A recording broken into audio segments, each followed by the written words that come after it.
The purpose of our project is to design a magnetic levitation system. Its objective is to hover a relatively lightweight metallic object, and this is achieved by balancing the gravitational force of the object against the electromagnetic force of the system, and in doing so ensuring that small disturbances do not change the object's position relative to the height of the system. For the base to support our system, it was very important we had a rigid structure. We decided to use PVC as a base material for several different reasons. Primarily, it was very cost effective. Secondly, if we had to alter the material or the design or the shape of it in any way, PVC is very easy to deal with and still retains much of its rigidity.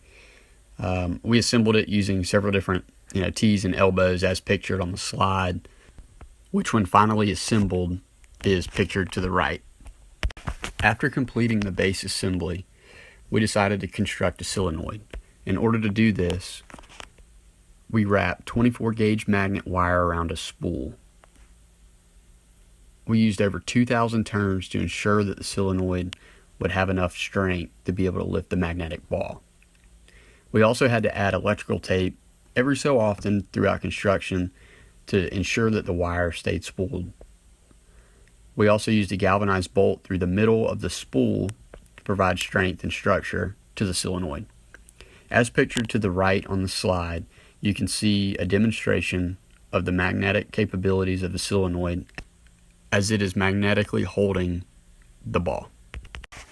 Next, I'd like to talk about the electrical components that we used in our circuit design.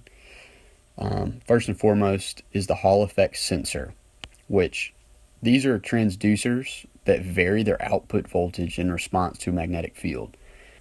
Their ability to do this played a vital role in our design of this system. Next, we implemented an operational amplifier, which was used to create an output typically hundreds of times larger than the potential difference between the input terminals. And lastly, we used an Arduino Uno controller, which we embedded with our coding to control the device. We'll be speaking with you a little bit more about our actual coding on the following slides. So now, having seen the electrical components we used, this is a display of the wiring diagram we designed. We used an operational amplifier to obtain the magnetic field of the magnet alone.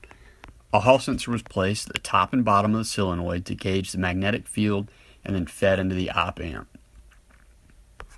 Pulse width modulation was used to get analog results from our system.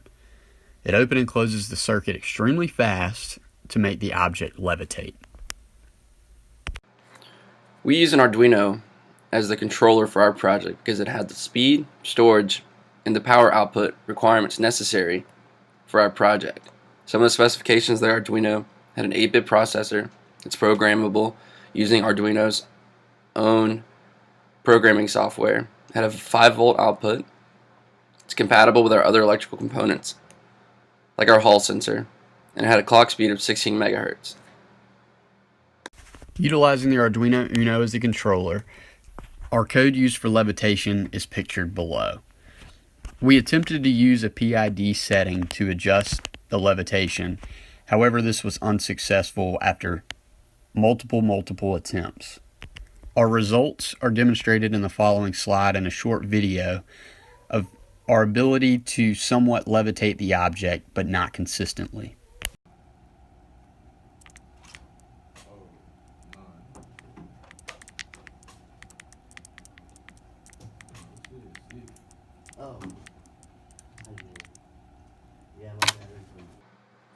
Troubleshooting.